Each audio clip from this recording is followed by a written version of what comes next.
The following is a Comfortably Zoned Radio Network production.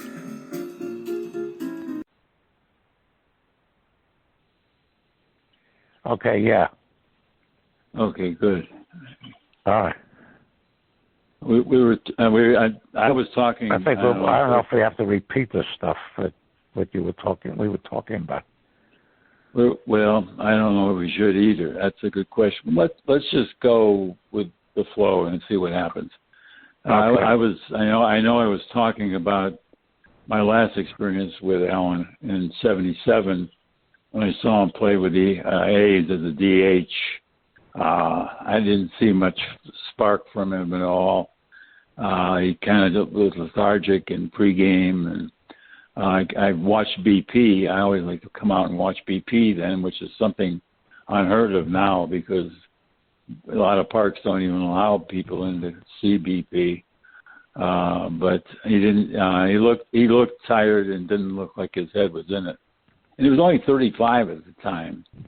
I think he'd been hurt a lot. He punched out a headlight once, hurt his hand very badly. Yeah. Then he had the injury in '73, which kept him out, a little over half the season. And then after that, really never played a full amount of games. He was injured every season, or reduced to part-time status.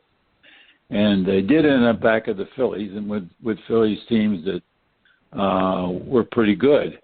And I was, at that point, I thought his career might rejuvenate at some point. Instead,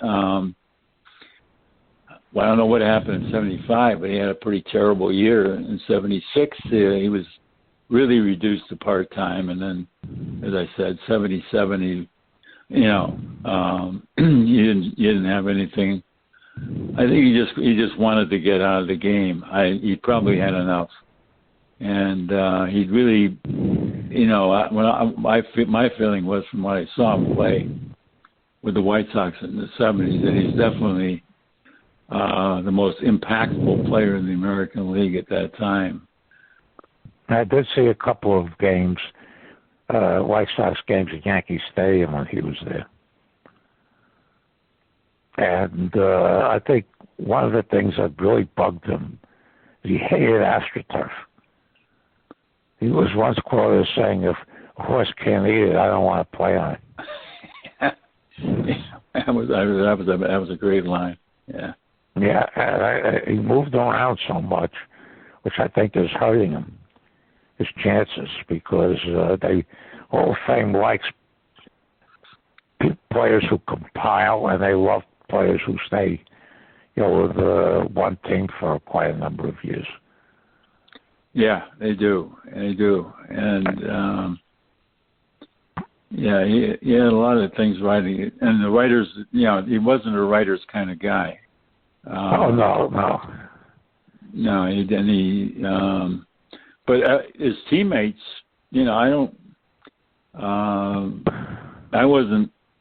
I did get a chance to. I was on a Game of the Day show with Bryant Gumbel during Rose's hitting streak, and there were a lot of guys on the Phillies, still on the Phillies then.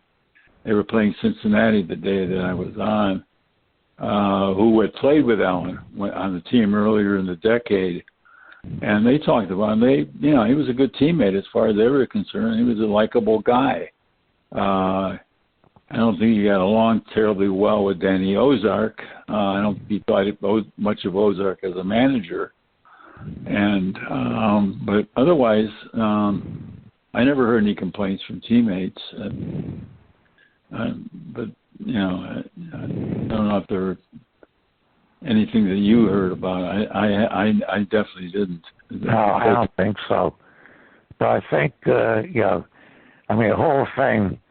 Eddie Murray, they put him in because he had 500 home runs, but he never hit 133 in a season. So you get the players like Craig Biggio, once they get across that 3,000 hit mark, except for the juicers, they're in.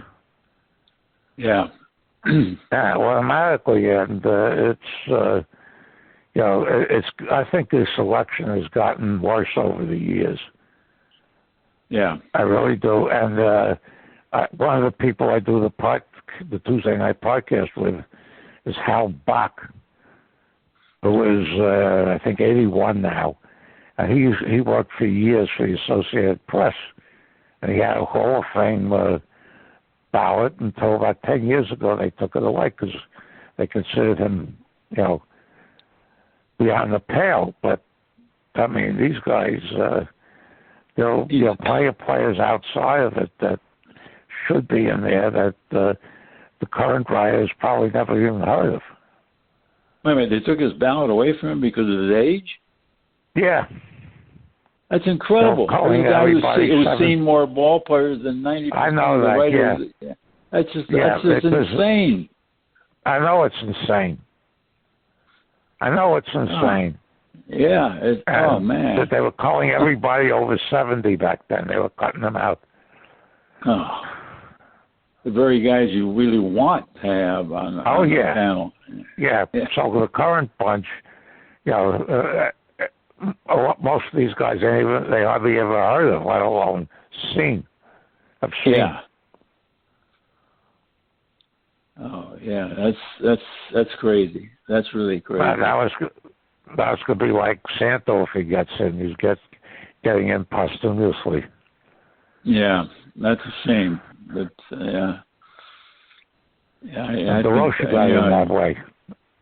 I know, and these guys. DeRocha told me he didn't want to go in once.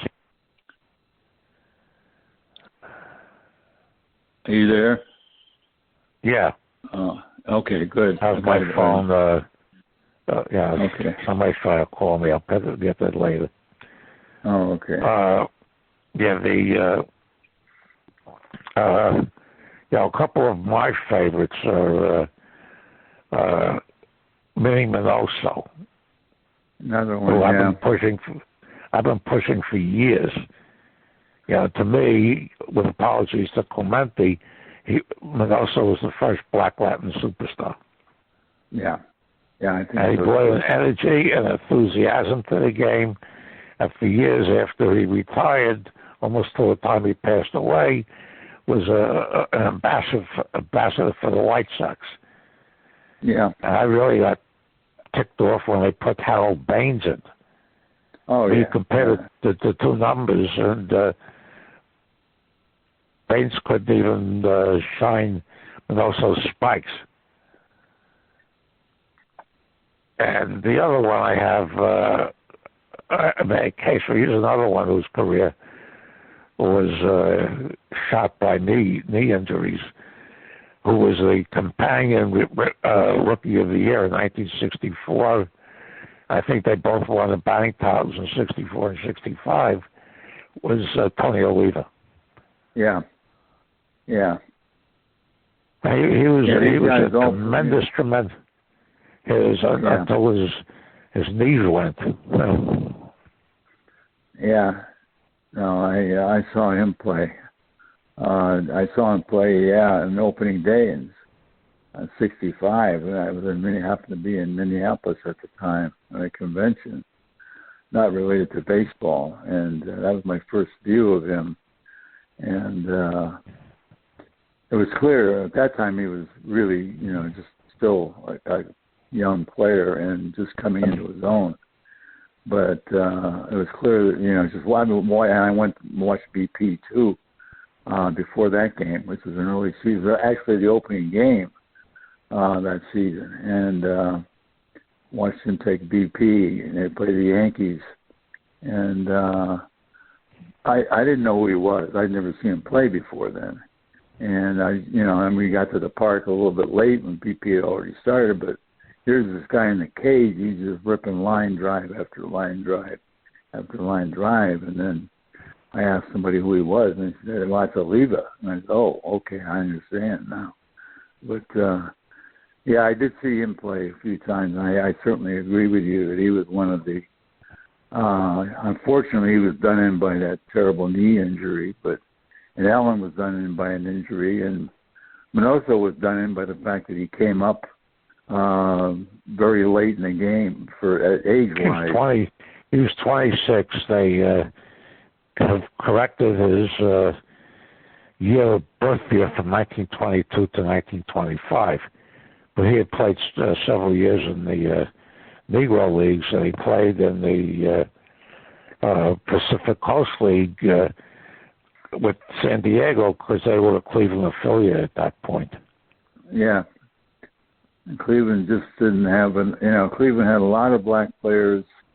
They were almost. I think the American League was in generally just saying Cleveland to Cleveland. That's enough. I mean, let's spread this around and get other teams involved, because they made a very foolish trade getting rid of Minoso, and they kept Suitcase Simpson instead. It proved to be a terrible mistake, and Minoso did come back with Cleveland in time for the '59 season. When the White Sox won and Cleveland didn't, and that was unfortunate with the White Sox in '53 when they didn't win and Cleveland did. So rearranged things just a bit, and he could have been on 2 American League pennant winners in the '50s, and I think that alone may have gotten him a lot more acclaim than what he did receive then. And what he got really wasn't all that much, because he was playing in Cleveland and Chicago rather than in Boston or New York, and that meant a lot then. The Red Sox never would have taken him. No, they wouldn't, and the Yankees wouldn't have either, because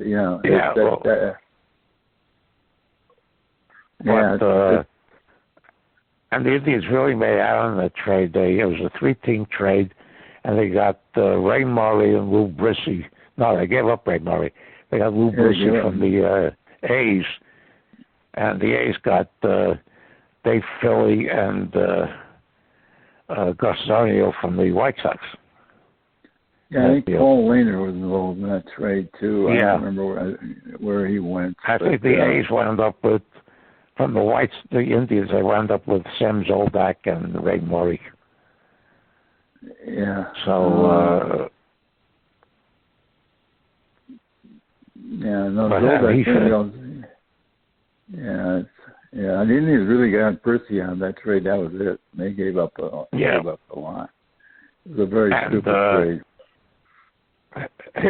He should have gotten the Rookie of the Year in 1951 because his numbers were so much better than Gil McDougall's. Yeah, that was unquestionably.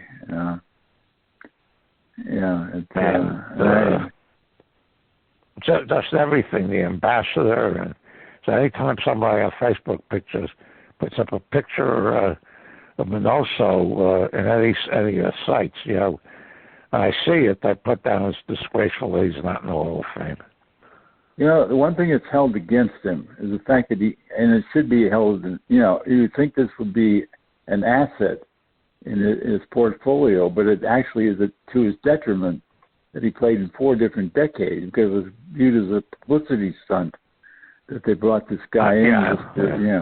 And really, I played senior league ball, and we were in Phoenix. This was back in the early '90s, and Minoso was still actually playing baseball. He couldn't play a full 9-inning game or anything, but he could take the field and take a couple swings. And he was then, he had to have been in the 70s or 80s, and he still looks like he was in good shape, and he was very personable, and he was autographing books. He done an autobiography is told to somebody. Yeah, I have a book. Do you have a copy of that? Yeah. I got it from a dealer for not too much money. It's just, the name of it is Just Call Me Minnie. Yeah. And he came from nothing, very, very poor background. I know. In Cuba. And, he also played in the Mexican League after his Major League career was over when he was 40. Yeah. I know. I was fortunate to see him play quite a bit during the 50s with both the Indians and the White Sox. I only saw Oliva a couple times, but fortunately that opening day game in '65. But you're right. These three guys, to my mind, all of them are head and shoulders above guys who played even in their era who have been selected to the Hall of Fame ahead of them, and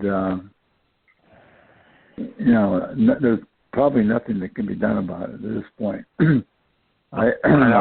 all three. Yeah, go ahead. They all three would have to be put in by special committee.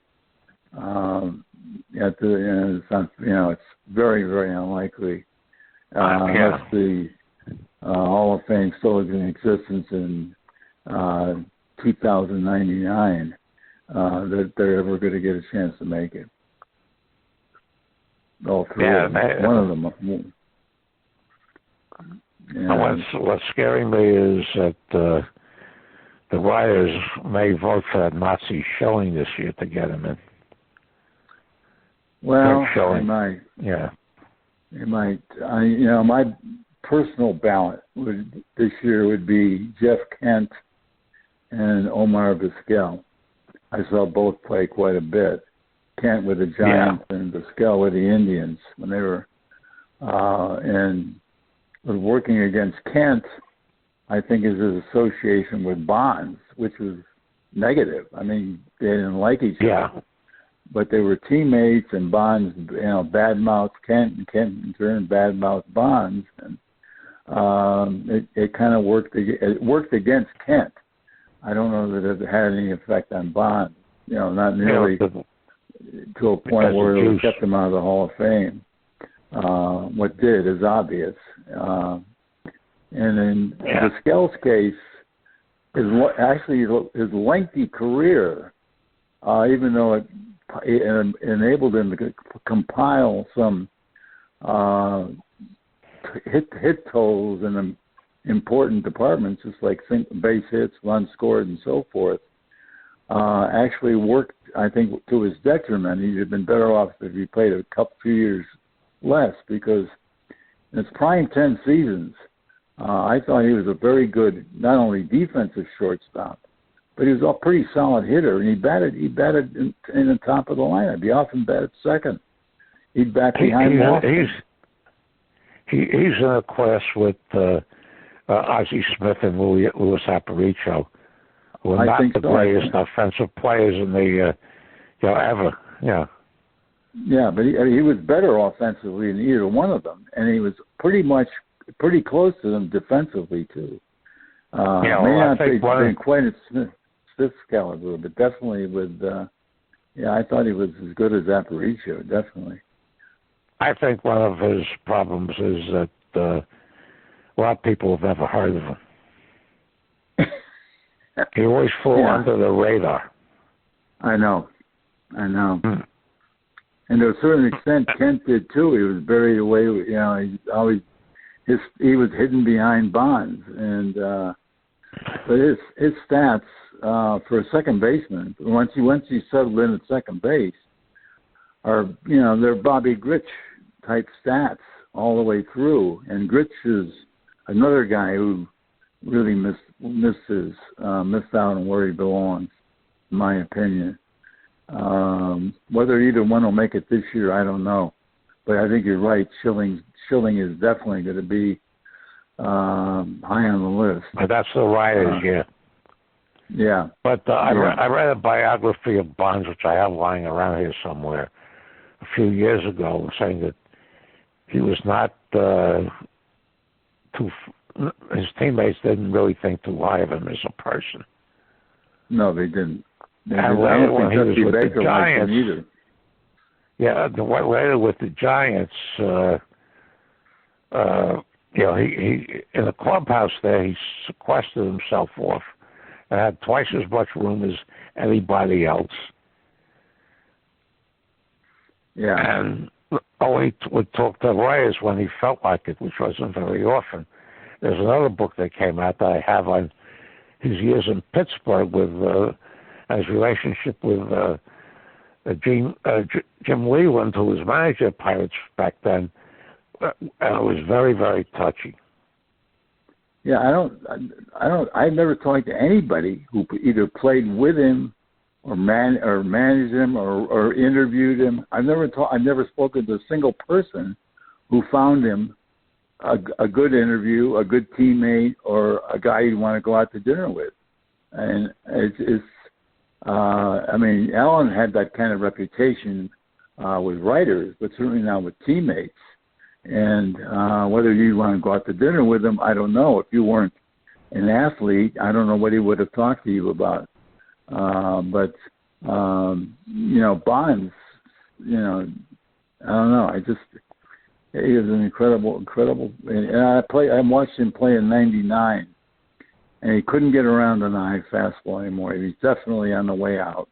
Maybe he had a season left. And then suddenly in 2000, different guy showed up. I think literally a different guy. And suddenly he was doing things he hadn't done for several years.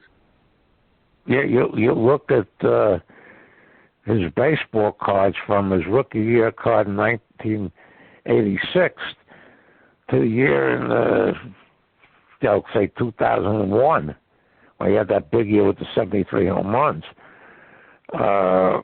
His head is twice as big. I mean, to me, there was no question that he was on the juice. Yeah, no, and he didn't really make that much of an attempt to hide it either, because there was. I mean, what really? There is something positive to be said for him. I mean, I don't think he was using prior to, when McGuire and Sosa took over all the press in the late '90s with their home run, season battles for the home run championship, and Bonds felt, hey, I know what these guys are doing, and if that's what I have to do to get back in there, I'm going to do it. You have to feel a little bit for the guy, and because that, that is something. Well, he had a very probable Hall of Fame career without that. He certainly did. Yeah, I think he definitely would be in the Hall of Fame if he had retired after the '99 season. Yeah. Clemens, I don't know. Another guy. There's not too many guys who played with him and had anything good to say about him. And he wasn't a popular guy. And you look at when he finished with the Red Sox, he looked like he was pretty much through. He might have a year or two left at most. Instead, he went on to, win over 300 games. And he went on to Toronto and met Jose Canseco. Yeah. That's. So Clemens was a good pitcher. I think he would have definitely had a Hall of Fame shot, but he certainly wasn't. I don't think he was the greatest pitcher of his time. All the years when he was juicing, I think he might have been able to make a claim for being the best pitcher that season. But we're going back to where we started. We're talking about guys who some of them were accused of using greenies. I remember Alan was accused of using greenies. A lot of them did back there. Jim Brosnan wrote about that in his books. Yeah. Yeah, you had to. They were friendly, but they were not what McGuire used. Yeah, not at all. Not at all. They increase your staying power and stamina to degree in keeping awake when you're playing so many day games after night games and double headers. Yeah. So forth, and transcontinental flights, and the game got crazy. And then playing on artificial turf one night, and then the next night you're playing on a regular diamond and back to artificial turf. Yeah, the game in the 60s and 70s definitely made for shorter careers. And back in the, I think it had to be the 90s, Terry Francona was managing the Phillies. So I went to one of their regionals where he was present.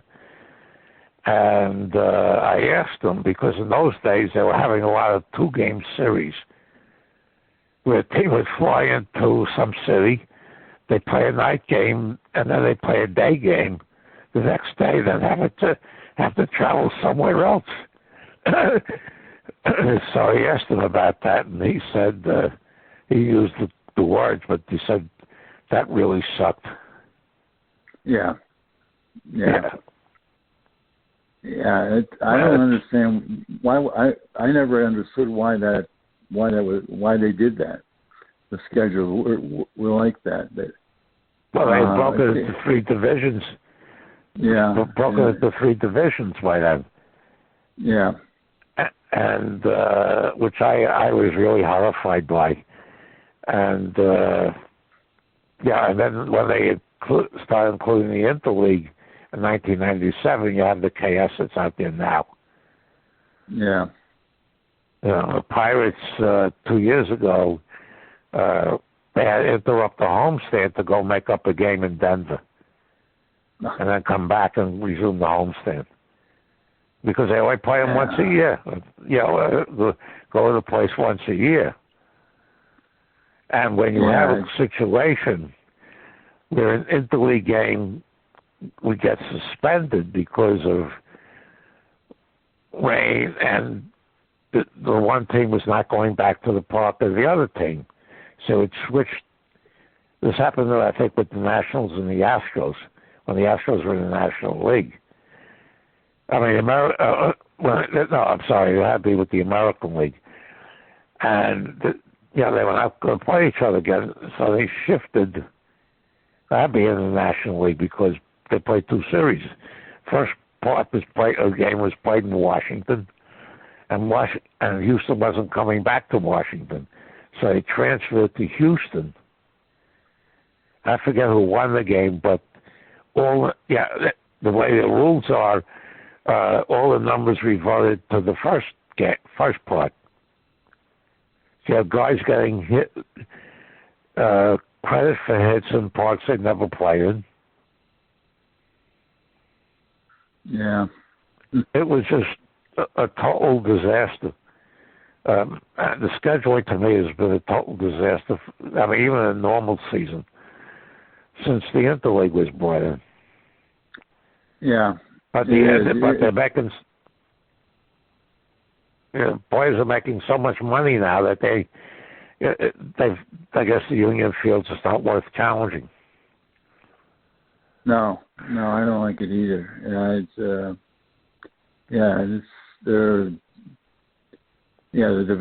divisions are lopsided. I mean, 1 year,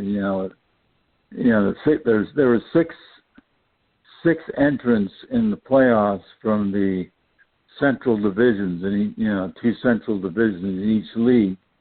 And after the first round of the playoffs, there were no remaining teams in the playoffs from the central divisions in each league. All six of them, I think, lost in the first round, if I'm not mistaken. I mean, or did the Cardinals win? The Cardinals win the first round? Maybe they did. No, they lost to San Diego in the first round. No, okay, they lost. Or maybe the second round. I can't even remember this because the game has become impossible for me to watch anymore. I know. It's impossible to follow and keep track of. But it was even becoming unwieldy in the '60s when you had 10-team leagues. I thought they were going to have to do something pretty quickly because the leagues were imbalanced and the schedule was crazy and going to 162 games. I never felt that never should have been necessary. It should have still remained at 154 games, and I don't know how it was 18. It was 18 by 9. Yeah. Everybody played. But the thing is that, outside of that 1981 season, I know the National League in 1892 had a split season. Yeah. And then that was it, for that. Then 1893, they went to basically a 12-team league. Yeah, each team played. And you had a number of bottom feeders for the rest of the rest of the 1890s. Most notably the Cleveland Spiders. Right. And the reason that I've read, the reason that, the Robisons who own them also owned the Cardinals, and Cleveland had laws against playing ball on Sunday and alcohol. And St. Louis permitted that. And that's why he shifted everybody on Cleveland, who was halfway decent, and shifted them to St. Louis. Yeah, and they brought in them dregs from the St. Louis club in 98. They were terrible. And shoved them off in Cleveland, and most of the dregs didn't even finish the season in Cleveland. And it was, but in 98 and 99, both, they did play a 154 game schedule. They added. Yeah, I know that. Yeah. And that was a big addition. Players wound up with 20 wins that season. Yeah. Yeah. And another thing that I noticed while I used to be able to scour through encyclopedias team by team, without that's one of the other things I can't stand is there's no paper anymore. Everything is online. And in 1906, I think it was, the Cardinals had a player named Pug Bennett. You recognize the name? Well, I'm sorry. In Pug Bennett. Oh yeah, Pug Bennett with the Cardinals. Yeah, in 1906, he's the only Cardinal that played won 100 games. Yeah, yeah. Well, I found that amazing. When I mentioned that to people, they didn't believe me. I said, you can, what Casey Stengel used to say all the time, you could look it up. Well, you look at their 1902 pitching staff. I think they only had one qualifier on the staff, the entire, if I'm not mistaken. Oh God! Yeah. Now teams do that as a matter of course, because the first team that I was aware of that had no qualifiers was 1957 Athletics. Yeah. And this year, of course, they needed 60 innings to qualify. Yeah. Yeah, 5 starts, 6 starts. And baseball for me, when I was in my early and mid-20s in 67, 66, 67, and 68, both the teams here were terrible. And every score was 1-0 or 2-1, especially 1968. Yeah. And so anybody is, the older I got, the more I start to understand this. And for some idiotic reason, they increased the strike zone after 1962. And they raised the mound, and then they had 1968, where you had a 301 with Yastrzemski winning the AL batting title, and the Yankees finishing 83-79 with a 214 team average.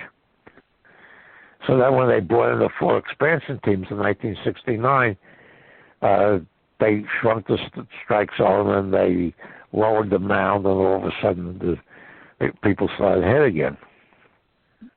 So I cut tremendous slack to people like Richie Allen and Tony Oliva and people like that who had their peak years, maybe even Vaya Penson, who had their peak years during that time frame from 63 to 68. I call it Dead Ball 2. It was. Yeah, there were. Yeah, if you hit 325, you were definitely in a race for the batting title every year. And there were averages. Oliva's averages weren't that high that won. And Grote. Nobody's won. The American League, National League at least had some fairly decent averages during those years, but the American League, boom. Yeah. And the second one to Yastrzemski in the American League that year was Danny Cater, who was still with the Yankees. They got Sparky Law for him a few years later. He had 290. Yeah, that was. That was Hawk Harrelson's year. He had home runs and RBI, and didn't he hit something like 240 or something like that? I don't know, somewhere down there. Yeah, both the teams here, the Yankees and Mets were horrible. The Yankees in 1966 finished last, and there's two types of bad teams. I always say this is the same thing for movies. There's bad entertaining, and there's bad boring. And the Mets were entertaining. The Mets were entertaining. So the Yankees. Not by then. Yeah. Not by then. Yeah. It's like a movie. When I started in the old days, I used to go to a movie theater. I started looking at my watch 5 minutes into the movie. I knew it was going to be awful. Yeah. By my taste, it was going to be awful. But a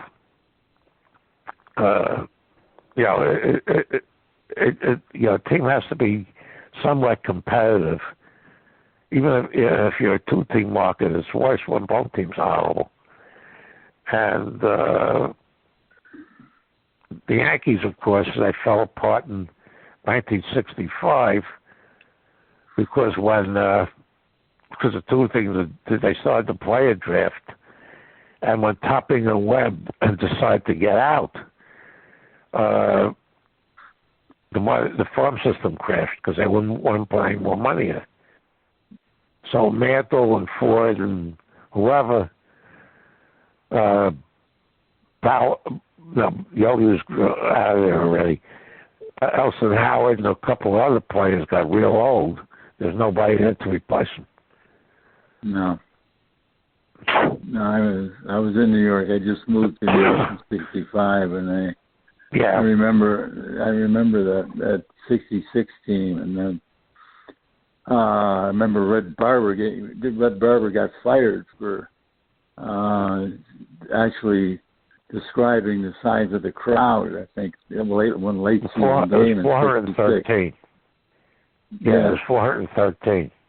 Yeah, and what he did was he had the cameraman pan around the stadium. Yeah. Everybody was watching that on TV saw it. Yeah, I was watching that game. Yeah, and maybe he felt he had enough and just did this just to get canned. I don't think he liked working for the Yankees at all. No. I don't think he liked the organization, and it was sad because the old redhead. I always liked listening to him, and he was fun. Yeah, he always had some stories, but the thing was why the Dodgers got rid of him was because he was a Rickey man, and after O'Malley,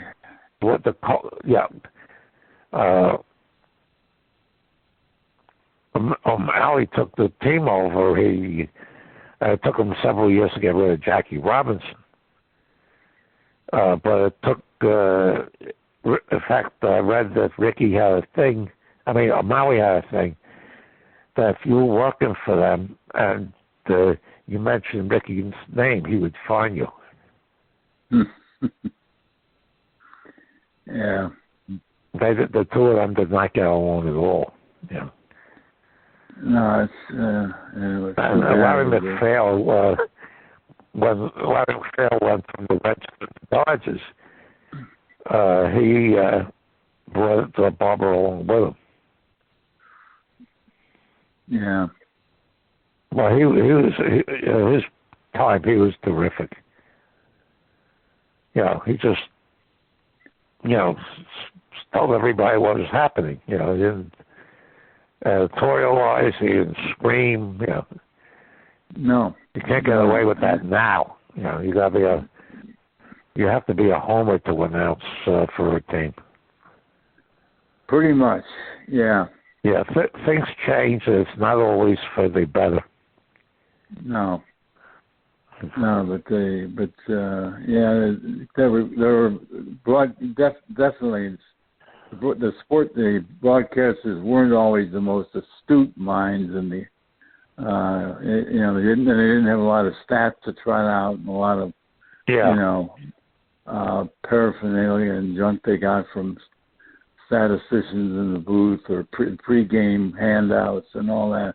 They had to mine their own memories and or interviews they had with players to come up with stories, especially during rain delays and so forth, because they couldn't fill all the time with commercials. So they keep you at the park and they talk, and sometimes the stuff they said then was more memorable than any of the games that they announced. And, one last point was that when Dick Allen and Tony Oliva played, they were not making anywhere near the multi-million-dollar contracts that started when free agency came in. No. I would wonder if I don't. Well, let me just look at something here. I'm looking at Minoso. I've got. Let's see if they have his salaries here. Yeah. Okay. The most he ever made. The Indians paid him $40,000. No, this is Minoso. The Indians paid him supposedly paid him $40,000. He was making $32,000 with the White Sox, and then he came to the Indians and he traded that trade for win, and started making $40,000 with Cleveland. And 64 at the age 38, the Senators paid him $40,000. But that was his top salary.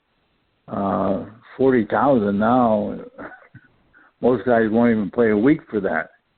Let alone a full season. You can't get a utility infielder for that anymore. No, nothing like it.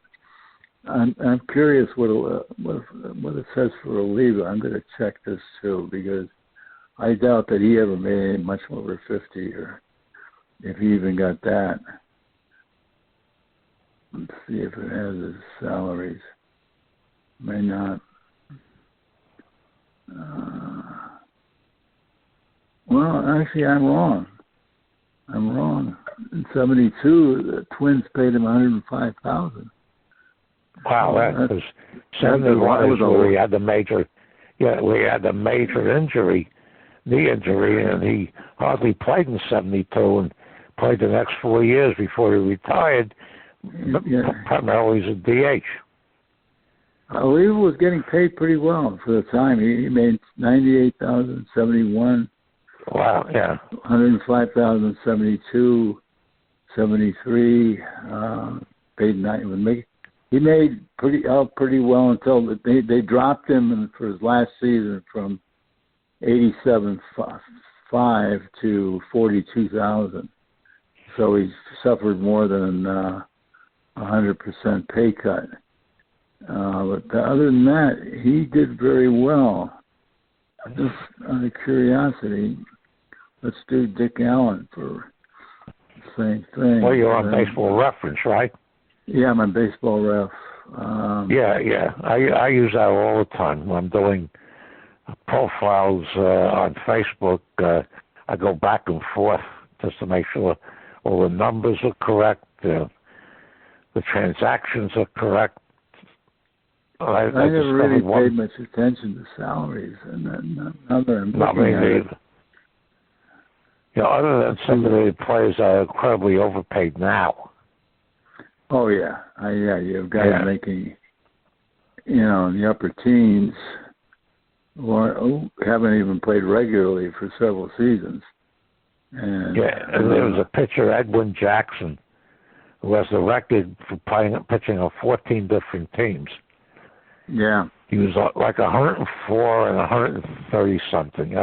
His record was one of the worst for 100-game winners.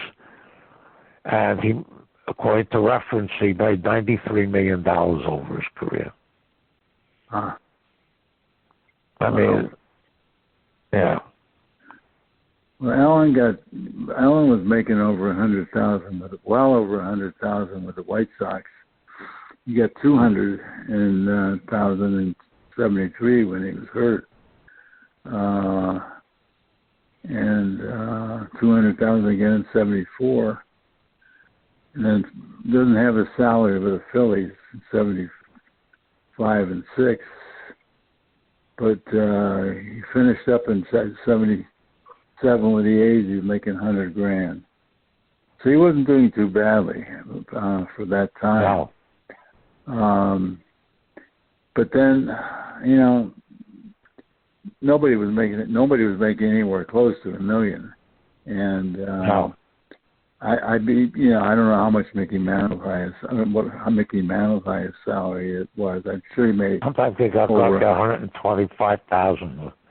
I think 125,000, 150. In fact, after Mantle had 1957, where he had 365, 34 home runs, and it was around 90 RBIs, and he walked about 125 times that year, and Weiss wanted to cut him. I'm serious. He wanted to cut him. I know. It was in 1956. Yeah. That's the kind of guy Weiss was. Yeah. Yeah. It's. I don't think I ever talked to anybody who played under Weiss. At least nobody that I can remember. Well, Mickey Mantle, we used to put a table for about 7 or 8 years to the baseball writers did here. This is from my office, because we had a few really big baseball fans. So anyway, Mantle was at one of these things to give an award to Lee McPhail. Good guy it was, something like that. Mantle gets up there, and you could tell he was 3 sheets to the wind. And he gets up there and said, I've known Lee McPhail basically since I came into baseball, blah, blah, blah, blah, blah, blah.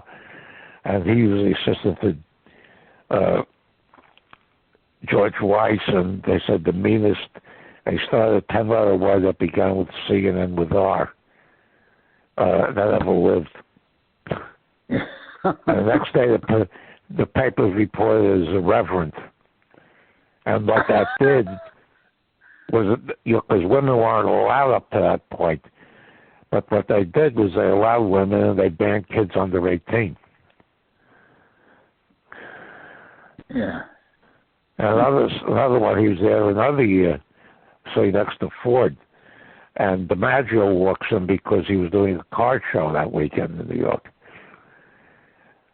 So Mantle says to, hey, Wiley, you see Joe? He just came in. He looks like he's wearing the same sports coat when I came up in 1951. And DiMaggio, how he was, he didn't particularly go for that. Yeah. No, DiMaggio did not. Yeah. I really wonder what their relationship was. Mantle's rookie year. I would love to have been in that club. Okay, there's a book out there by a man named Tony Castro called The Madge and Mick. Came out a couple of years ago. Did you read it? Yeah, I read it, yeah. Was it good? I thought it was good, yeah. Yeah. No, I wonder about that. Yeah, because I don't know if you can get it as an e-book or get it from someplace, wherever, but it's worth it just for that. Because that was the only year they played together. Yeah. I can't imagine DiMaggio being helpful or accommodating or in any way, at least bit enthusiastic about having Mantle on the team, even though Mantle obviously was a talented player and DiMaggio was on the way out, and Mantle probably had increased their chances of another World Series check, if nothing else. Yeah, well, the thing is, the Yankees offered DiMaggio $100,000 to stay from 1952. And DiMaggio turned it down, and somebody asked him, how? Why? He says, because I can't play like Joe DiMaggio anymore. And one of the magazines put out a scouting report on the Dodgers scouting report for the 1951 World Series, which of course they forgot to make. And the scouting report was run on DiMaggio every chance you can. I'm sorry. The throwing arm wasn't there anymore. Yeah. So he realized that after he had that bad season in 1951, that he had it. So he was 37, and he quit. Yeah. All right, listen, we've gone way over. Yeah, we have. But it's been fun. I mean, I know. Yeah, it always is. It always is. It's a pleasure. Yeah, I want to thank you for your friendship, because I knew about you when I got your first trivia books in the 70s. Well, I was certainly grateful for your existence, because not that many people did. And when I first met you, I found them at a used bookstore. A Barnes & Noble used bookstore that was on the same block where my father had his business. Ah, great. Yeah. Yeah, so we met in 91, right? And because when Nadell told me, I think Scott told me, he calls me up and says, very excited. Do you know who's coming to this convention? I said, who? David Nemec. I said, oh my God. Yeah, because Steve Nadell, who organized it, hardly knew who you are, but Scott and I knew. Yeah, and the only people I really didn't know, I was on the West Coast. I didn't really know anybody from the East Coast in Sabre at all. And I knew Dan Okrent, and I hadn't met Bill James, and Okrent wanted me to play in his trivia team with him and Bill James. And then Okrent called me at the last minute and said, I'm not going to be able to go, and I don't know if Bill's going to go either. So if you want to play trivia, just, go there and get on the team. And Scott helped me because I didn't know anybody. You beat me twice. You beat my team twice. Yeah, we played. In New York and San Diego. And yep, 91 and 93. It took a long time for me to get over that because I accomplished everything else. Yeah, well, I ran them. I won teams. I won individuals 2 years in a row, and it was that's how I became well known in Sabre because of that. Well, I think we could probably still hold our own if they would only back off, stay away from the 21st century, and put everything up to 1999. And, when I went to a convention here in 2017, and I sat there watching the trivia because I was already, and they asked one of the questions they asked was, who has the Oriole single season record for RBIs? So immediately I said to a friend of mine, Jim Gentile, and no, it was Miguel Tejada in 2007. Yeah. I said, forget it. I think you're right. Anything before 2000, we could hold our own. Yeah. I remember that's it. You just can't keep up with the volume anymore. No, you can't. Really can't. But the guys who do win because most of the questions are geared for, post 1990 really, and But those early trivia games, they were great. I enjoyed them all, and you were fine. Really had a fine team. Your competition with Dick and Zach and Ken and there. But the best single moment they ever had was when we lost to you in New York, and Scott was giving the questions at you, and he asked. Who was the first St. Louis Brown Hall of Famer to hit 2 home runs in a game? And it took me, I wheedled through the file deck, and I came up with Branch Rickey. Yeah, I think I got a standing O for that. You did, because I rang in first, and for our team, I guess Bobby Wallace. Yeah. And I realized as soon as I said it wasn't going to be right, because the question was too obvious. Wallace was too obvious a choice. No, it wouldn't be Sisler, because that would be very obvious. Or Ken Williams. It would be very obvious. So I thought, I stayed away from Sisler and went to Wallace. And I didn't go any further than that, and that was my mistake. I don't know where, I still to this day don't know where I pulled that out from. Well, I was shocked. I was shocked because I knew as soon as I heard you answer, that is going to be the right answer. And because I read that somewhere a long time ago, and it just stuck. In those days, I could absorb everything. Yeah. Well, it was easier then. I mean, you didn't have as much. You had half as much to absorb, and it stuck. Yeah. You threw it against the wall, and most of it stuck. Now you throw it against the wall, and most of it doesn't even make it to the wall. So it's, it's unfortunate, but it's fun. It's been fun once again. It's always fun with you. Okay. Yeah. And I appreciate your friendship very much. And say hello to Marilyn for me. We'll do it. We'll do it again soon. I look forward to it. Okay. Bye-bye. Bye-bye.